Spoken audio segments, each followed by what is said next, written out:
La voz de los protagonistas. Contacto telefónico.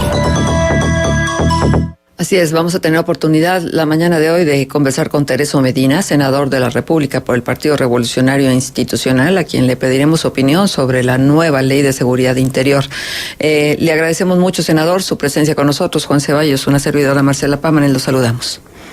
Marcela, buenos días. Juan, buenos días también, y buenos días al público Radio Escucha, que estamos ahorita entrando en sintonía con ellos. Buenos días a todos. Gracias. Senador, la postura del Partido Revolucionario Institucional y su opinión respecto a las críticas que ha merecido la Ley de Seguridad Interior. Mira, mi opinión directa es que primero hay que conocer la Ley de Seguridad Interior, como tú bien lo señalas, para poder entrar en alguna de las críticas, sobre todo de los últimos acontecimientos que hemos tenido, incluso tomada las instalaciones del Senado por grupos de izquierda, en el sentido de que la Ley de Seguridad Interior como tal, este proyecto lo define, o lo definimos nosotros, como una de las facultades del Estado mexicano que ofrece la salvaguarda para la continuidad de las propias instituciones. Es decir, así como en el desarrollo nacional, mediante el mantenimiento del estado de gobernabilidad, el estado de derecho en términos democráticos, y en síntesis, bajo la ley interior en todo el territorio nacional, en beneficio directamente, como lo señala, a la seguridad interior de todo el Estado mexicano. El proyecto de esta ley, para mi punto de vista de seguridad interior, es precisamente, no significa que las Fuerzas Armadas sustituyan las fuerzas federales. El proyecto de esta ley se considera en ciertos casos solamente cuando realmente se requiera el apoyo de las Fuerzas Armadas. En ninguno de los casos se considera la sustitución de la seguridad pública, que es la que tiene el derecho y la legalidad en primera instancia de mantener la estabilidad y la seguridad de los mexicanos, y de todo lo que implique el riesgo de la seguridad nacional en ese sentido en primera instancia. Y en segunda instancia, precisamente esta Ley de Seguridad Interior faculta a las Fuerzas Armadas para que, cuando a petición de las fuerzas federales, o bien que se considere insuficiente para contrarrestar cualquier tipo de amenaza, en este caso de la seguridad interior, como lo dice, dentro del territorio nacional, entonces ahí es donde ya entra exactamente las Fuerzas Armadas. Y los principios para poder garantizar que no se sustituya la seguridad pública en ninguno de los casos por las fuerzas federales, bueno, los principios de esta ley están muy claros. Primero, de racionalidad, es decir, si existiera el riesgo de que no es suficiente para garantizar la estabilidad y la seguridad en el territorio nacional de las fuerzas federales, bueno, entonces se mediría cuántos de las integrantes de las Fuerzas Armadas se necesitan. Uh-huh. Y la oportunidad también, en qué momento van a intervenir, y también en qué proporcionalidad, porque no tampoco se trata de que al momento de que intervengan las Fuerzas Armadas, la Fuerza Federal o la Fuerza Pública se elimine, no, al contrario, en proporción, en tiempo y también en apoyo de subsidiariedad gradual en ese sentido. Esos son los principios de esta Ley de Seguridad Interior que estamos impulsando en el Senado de la República y que ya se aprobó en diputados. Sí.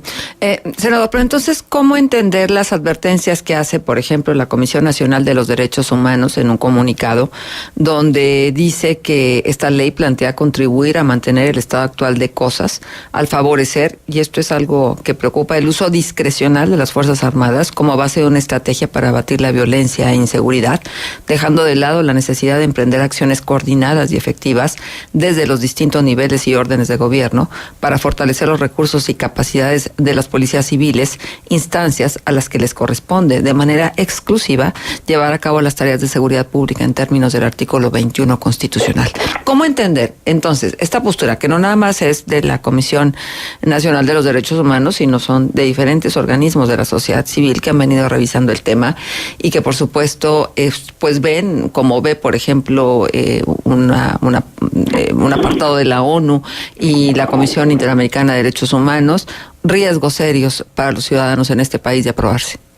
Sí, inclusive leí con atención y oportunidad, por supuesto, las recomendaciones o las opiniones de la ONU o la Corte Internacional de Derechos Humanos, y en efecto, nosotros lo que estamos, por supuesto que vamos a tomar en cuenta estas recomendaciones, porque no pretendemos aprobar una ley de seguridad interior que vaya en contra o que viole las garantías individuales o bien los derechos humanos de los gobernados. Se trata, al contrario, esta ley de garantizarle la estabilidad y la paz y resguardar la seguridad interior a petición, repito, de que las fuerzas federales sean insuficientes, o a petición también de que exista una alerta o un riesgo que pueda estar en peligro el territorio nacional en materia de seguridad. Por eso, en este tema de la ley, también se está delimitando tanto su campo de acción legal, porque no podemos, inclusive, y eso yo comparto esa opinión de la ONU, no podemos, digamos, aprobar una ley que vaya en contra de los mexicanos o en contra de los derechos humanos o cualquier otro tipo que vaya a violentar o que no vaya a resolver el tema de la violencia. Ese no es el tema de nosotros. El tema de nosotros es dar una ley de seguridad interior que venga a fortalecer las instituciones, que venga a fortalecer el Estado de Derecho y que no se pierda la gobernabilidad democrática. Ese es el punto de partida de nosotros. ¿Cuáles son las amenazas que en algún momento dado pudieran contemplarse como tales para poder solicitar la intervención del ejército para la preservación de la soberanía, la defensa de los territorios, la preservación de la democracia? Eso lo quiero subrayar, y todo aquello que atente contra el desarrollo económico, social y político del país. ¿Cómo? Bueno, tal cual, las amenazas es todo aquello que atente contra el Estado de Derecho, y el Estado de Derecho tanto individual como colectivo, y que atente también contra la seguridad del territorio nacional. Esas son las amenazas que establecen en la Constitución. Sí. Es decir, todos los mexicanos tenemos nuestro derecho a manifestarnos civilmente en las calles. Bueno, mientras no violentemos el Estado de Derecho, todos lo podemos hacer y se garantiza la paz y se garantiza esas expresiones. Y por otro lado, bueno, yo no veo el tema de la violencia o que se vaya a incrementar la violencia con este tema de ley, porque al contrario, lo que nos orienta es que haya paz, haya seguridad, haya certeza para los gobernados. Uh-huh. Y en este sentido, ¿cuáles son las amenazas? Todo aquello que vaya en contra del Estado de Derecho, todo aquello que sí vaya en contra del pisoteo de los derechos humanos de las personas, o bien del peligro de invasiones territoriales o de tomas de territorios sin ley y sin ninguna garantía legal para quien lo haga. Eso creo que son parte de las amenazas. Uh-huh.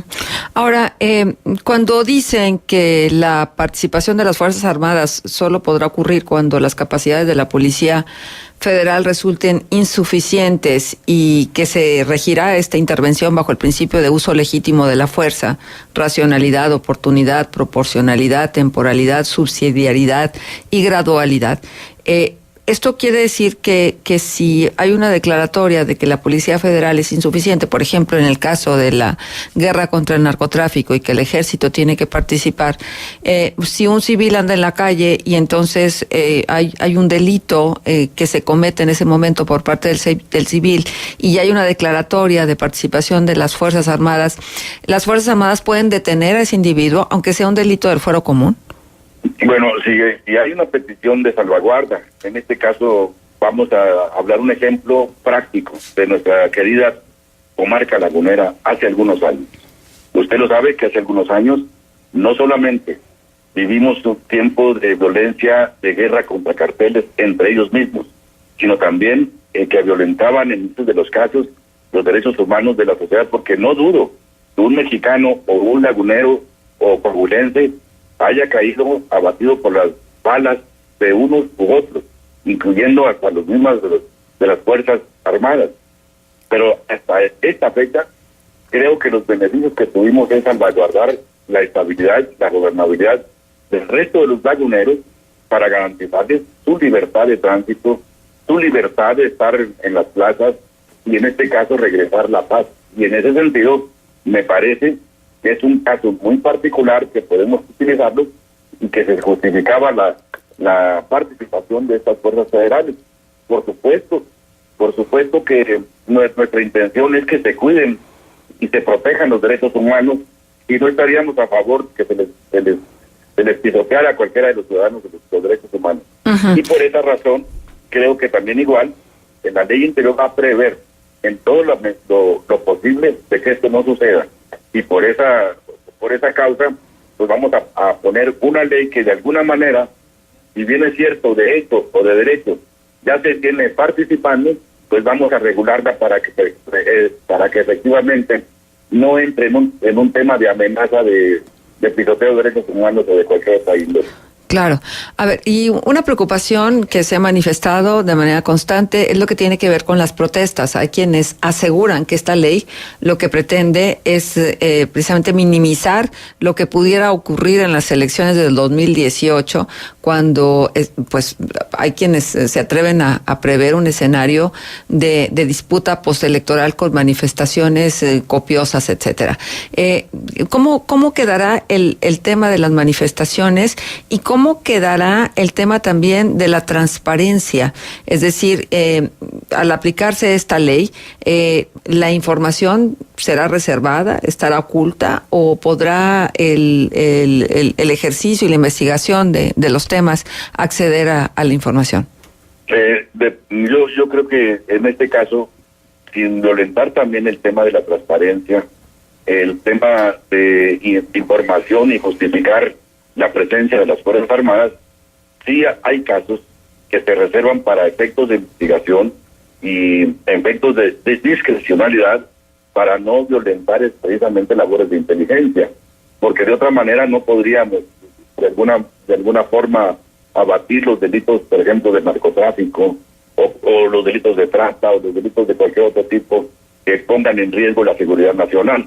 Y en ese sentido sí hay casos de reserva por cuestiones de labores de inteligencia de ciertos delitos. Es decir, ahí también se estaría delimitando o clarificando en qué momento se reserva esa información para poder acceder a la demás información con transparencia, y en ese sentido también se podría delimitar hasta el campo de acción, porque en todos los casos la ley de seguridad interior tiene que darle certeza jurídica y seguridad a los gobernados, y tiene que salvaguardar los intereses de la nación.